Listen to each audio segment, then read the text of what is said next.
안녕하세요. 방금 소개받은 국민혁명당 사무총장 이동호입니다. 여러분 만나서 반갑습니다.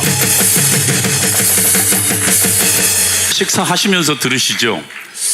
목사님께서 저보고 이렇게 올라오라는 거는 보나마나 네 죄를 내가 알렸다, 자기 고백하라는 얘기인 걸로 알고 있습니다.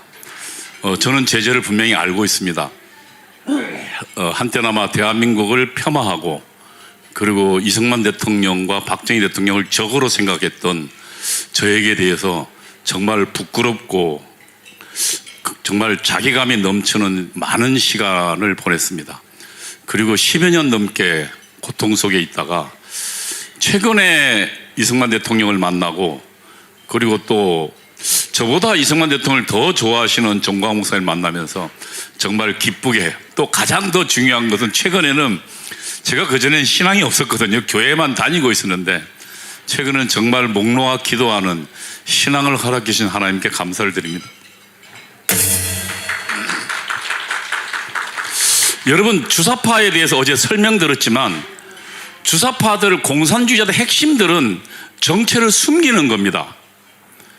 절대 핵심적인, 그러니까 혁명 요원이 되기 전에는 그 주사파들은 자기 김일성에 대한 얘기를 꺼내지 않습니다. 여러분, 지난번 이석기 그 수사할 때 RO라고 들으셨을 겁니다. 레볼루셔너리 오가니제이션, 혁명 조직이라는 거거든요. 근데 공산당 조직은 4단위로 나눕니다. 맨 위에가 VO입니다. 벵가드 오가니제이션. 다시 말하면 당입니다. 당은 굉장히 소수로 구성됩니다. 민족민주혁명당이나 그 다음에 지금 조선노동당, 이것이 당입니다. 중부 지역당, 이것이 당입니다. 그래서 당은 아주 소수입니다. 그 당원들은 자기들끼리 모일 때는 혁명을 이야기하고 위대한 수령 이야기합니다. 그 다음에 그 바로 밑에가 혁명가 조직이 RO입니다. 레볼루셔너리 오가니제이션. 여기까지는 적어도 수령을 이야기하고 수령에 대한 충성, 그 다음에 수령에 대한 절대적, 수령이 나에게 생명을 주었다는 얘기를 합니다. 그러나 그 밑으로 RMO라고 있습니다. 혁명 조직인데 레볼루셔너리 매스 오가니제이션, 그러니까 대중 조직에서 활동하는 혁명가들을 말합니다. 그들에게는 이야기하지 않습니다. 그리고 맨 밑에는 매스 오가니제이션, 대중 조직을 말합니다. 그래서 공산주의자 항상 4단계에서 매스 오가니제이션, 다시 말하면 일반 대중을 상대할 때는 절대 혁명 이야기하지 않고요, 수령 이야기하지 않습니다. 그리고 그들은 뭐라고 이야기하냐면 민주 이야기하고, 그리고 평화 이야기하고, 그리고 환경 이야기합니다. 그렇게 대중들을 꼬셔서 어디로 가냐? 결국 RMO로 가고 레볼루셔널 RO로 가고, 그리고 결국은 맨 마지막, 물론 다 당은 안 갑니다. 그리고 그들을 끌고 혁명으로 나아갑니다. 그래서 공산주의자의 말들은 말을 끝까지 들어봐야 됩니다. 그러나 그 항상 그 말 속에는 여러 가지 암호를 박아놓습니다. 제 임무는 그들의 그 암호를 풀어주는 것이 제 임무라고 생각합니다. 우리 국민들이 주사파의 정체를 알 수 있도록 하는 것이 제 임무라고 생각해서 오늘 그 몇 가지 말씀을 드리겠습니다. 그것이 제가 과거 저질렀던 저의 잘못에 대한 조국에 속지 않은 길이라고 생각하기 때문입니다. 저는 그 일을 위해서는 저희 모든 것을 바칠 생각입니다. 우선 공산주의자들이 지금 주사파는 주체 사상과 주체 사상안 입각한 대한민국 혁명론, 남조선 혁명론을 로 무장한 사람을 말합니다. 그냥 사상만이 아닙니다. 사상과 혁명론입니다. 어떻게 대한민국을 남조선을 공산주의로 만들 것이냐, 김일성 나라로 만들 것이냐의 혁명론이 있습니다. 그 혁명론을 보면 현재 이들이 무슨 짓을 하고 있다는 것이 보입니다. 우선 첫 번째, 주체 사상은 공산주의도 아닙니다. 지금 북한은 수령 절대주의입니다. 수령이 유일실입니다. 어제 목사님과 제가 대담 속에 말씀드렸습니다만, 인간에게 중요한 건 육체적 생명이 아니라 사회 정치적 생명, 목사님이 이걸 정신적 생명이라고 그러시더라고요. 정말 저보다 훨씬, 저는 책에 있는 대로 이야기하는데 목사님이 이걸 아주 잘 알아듣게 설명하시던데, 김일성 주의에서는 그것을 사회 정치적 생명을 말합니다. 그리고 인간은 100년이면 죽지만 사회 정치적 생명은 영생한다 그럽니다. 인간을 인간답게, 사람을 사람답게 만드는 것은 결국 사회 정치적 생명인데, 그 사회 정치적 생명을 누가? 수령이 준다는 겁니다. 그게 수령론의 핵심입니다. 그래서 그 수령을 위해서는 촉폭탄을 들고 그 폭탄 속에 뛰어들어라. 너희 목숨을 다해라. 그것이 주체사상이 가르친 바입니다. 그러면 제가 과거에 80년대 저와 활동했던 임종석이 매일 했던, 자기 조직에서 했던 맹세문이 있습니다. 우리는 위대한 김일성 수령 앞에 혁명가 전사로서 목숨을 바쳐서 수령과 남조선 혁명을 위해서 목숨을 던져서 충성을 다할 것을 맹세한다고 매일 외쳤습니다. 그게 전사의 맹세입니다. 그 맹세문이 있습니다. 저는 임종석이 청와대 비서실장일 때 그것을 전희경 의원이 물었어요. 그렇지만 그 답변은 안 했습니다. 그리고 자신의 민주화 운동을 모욕한다고 했습니다. 그가 만약 그 전사의 맹세를 버렸다면 그는 버렸다고 이야기해야 될 겁니다.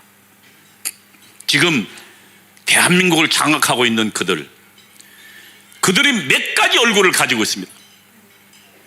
여러분은 설마 그럴 거라고 설마 그렇게까지야 대한민국 혜택을 받고 있으면서 그럴까라고 여러분 생각할지 모릅니다. 그러나 한번 주체 사상의 세례를 받으면 정말로 벗어나기 어렵습니다. 저도 10년이 걸렸습니다. 틀렸다고 고백하기까지. 왜냐하면 사상뿐만 아니라 나의 모든 청년 시절의 기억과 청년 시절의 모든 인간관계가 거기에 있기 때문입니다. 정말로 한번 거기에 빠지면 빠져나오기 어렵습니다. 저는 과거에 저와 같이 대한민국을 망치려 했던 주사파의 동지들이 그 악몽에서 거기서 벗어나기를 원합니다. 그러나 자력으로 벗어나지 못할 겁니다. 어떻게 해야 되냐? 그들에게 빛을 비춰서 그들의 그 어두움이 드러나도록 해야 됩니다. 그들의 추악한 진면목이 드러나도록 해야 됩니다. 여러분, 주체사상의 핵심을 알아야 됩니다. 수령론이고 두 번째는 혁명론입니다. 혁명론에 3대 투쟁 과제가 있습니다. 자주민주 통일입니다. 2004년도 이인영이 맨 처음 자기가 국회의원 됐을 때 우리 시대의 과제는 자주민주 통일이라고 했습니다. 이 자주민주 통일 그동안 대한민국 남한에는 없던 겁니다. 80년대 주체사상 거기에 입각한 혁명론을 가져오면서 비로소 생긴 말입니다. 이인영 대한민국 국회의원 입에서 북한의 3대 투쟁론을 이야기하고 있습니다. 자주 뭡니까? 반미입니다. 공산주의 말들은 자주 스스로 서는 거라고 얘기하지만 그 이야기는 반미를 그렇게 이야기하는 겁니다. 민주요, 자유민주주의에 반대하는 인민민주 전체주의를 가자는 겁니다. 통일요, 연방제로 가자는 겁니다. 이걸 3대 투쟁이라고 이야기합니다. 그리고 그것을 가지고 지난 수십 년간 왔습니다. 여러분은 지금 그동안 보셨지만 이 미선희 효순이 싸움, 미선희 효순이가 미군에 의해서 죽었습니다. 물론 그것은 사실입니다. 장갑차에 의해서요. 코너를 돌다가 길을 가던 좁은 길에서 코너를 돌다가 그들을 발견하지 못해 장갑차에 치여 죽였습니다. 그때 그들은 뭐라고 했습니까? 미선희 효순이 살해한 미국 놈들을 몰아내자고 했고, 그리고 어린아이들을 동원해서 길거리로 광화문으로 나왔습니다. 근데 여러분, 정말로 그렇게 저들이 정말로 대한민국을 원한다면, 그럼 대한민국을 핵으로 위협하는, 그리고 대한민국을 압박하는 중국에서 한마디도 하지 않아요. 쇠고기 광우병 사태가 벌어졌습니다. 그때 우리 온 국민을 죽인다고 했는데, 여러분, 그보다 훨씬 지금 광우병은 아무런 과학적 결론도 없습니다. 지금 소고기 잘 먹고 있어요, 미국 소고기. 근데 그보다 훨씬 위험한 그 물질들을 중국이 우리에게 파는 음식물 속에 많은 독극물을 집어넣는데 불구하고 저들이 반중 시위한 거 보셨습니까? 왜 안 한 줄 아십니까? 혁명론이 없기 때문이에요. 혁명론은 전부 미국을 향해서 투쟁의 초점을 맞추라고 이야기합니다. 미국이 한 조그마한 실수라도 전부 미국을 향해서 저주하게 만듭니다. 이것이 어느 날 이루어진 게 아닙니다. 그 혁명론으로 무장한 사람들이 그것을 가지고 조직을 만들고 국민을 선동하고 교육시켜 만든 게 오늘입니다. 그러나 그나마 다행인 것은 우리 20대는 저들의 말을 잘 듣지 않습니다. 왜냐하면 자유라는 그 가치를 받기 때문에, 자유의 정말 그 가치를 많이 물든 사람들은 저들의 혁명에 잘 안 넘어갑니다. 어쨌거나 지금 그렇게 해서 넘어가고, 그 다음에 결국은 세월호 때도 보세요. 세월호 터지자마자 바로 7시간 동안 뭐 했냐고 이야기하잖아요. 박근혜 너는. 그래서 그때 박근혜 대통령은 미친 사람을 만들었습니다. 미친년이 됐어요. 우리 고등학생들이 죽어가고 있을 때 대통령이란 여자가 외간 남자랑 롯데호텔에서 무슨 불륜을 저질렀다는 동, 안 그러면 미용 시술을 했다는 동, 청와대에서 구설했다는 동, 그때 이미 대통령이 아니었어요. 그리고 마침내 최순실을 사퇴를 가지고 대통령을 탄핵시켰습니다. 이것이 지금 좌파들의 내전, 체제전쟁, 전복전의 결과입니다.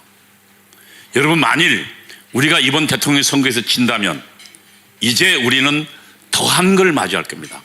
여러분, 적폐청산 보셨을 겁니다.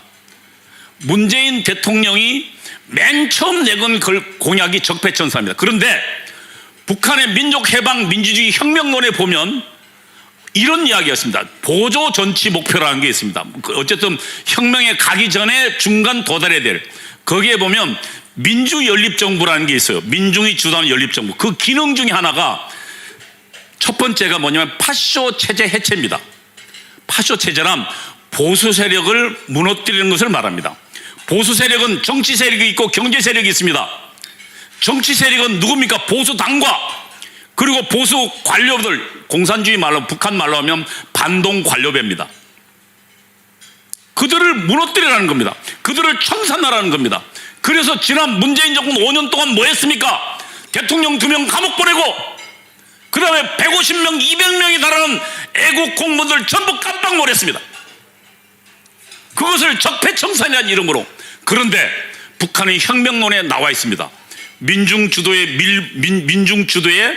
연립정부의 첫 번째 역할로요. 그 다음에 두 번째, 사회정치 생활의 민주화입니다. 이것도 해설이 필요합니다. 뭐냐? 국가보안법 해체하고요, 혁명의 주요한 토대를 만드는 겁니다. 국가보안법 지금 무력화됐습니다. 그 다음에 파쇼 공안 통치기구 해체하는 건데, 그게 무슨 말이냐면, 여러분, 국군 기무사 해체됐죠? 거기에 나와 있는 얘기입니다. 그 다음에 지금 보안경찰 무력화됐습니다. 검찰 마찬가지고요. 국정원은 아예 간첩이라고 지목됐던 인사가 장악했습니다. 이게 지금 대한민국 현실입니다.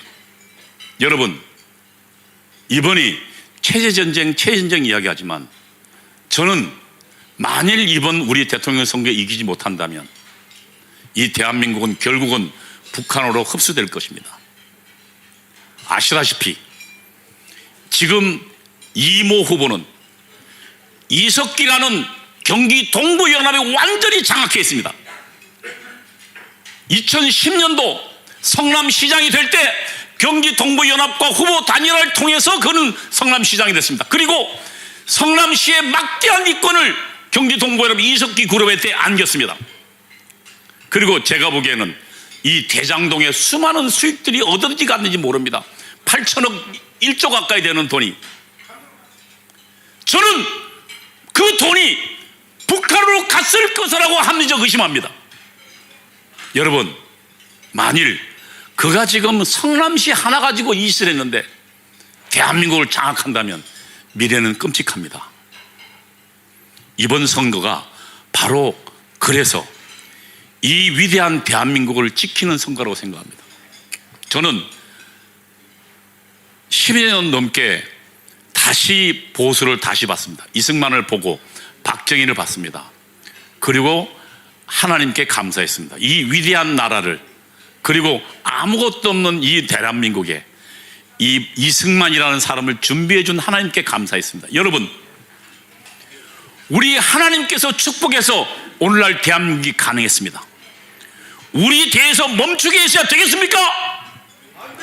저는 우리가 하나 되어서 이번 대통령 선거 이기고 주사파를 몰아내어서 이 위대한 나라가 정광 목사가 꿈꾸는 세계 G2의 나라 혹은 세계 올리원의 나라가 되는 그날까지 우리가 함께 갔으면 좋겠습니다.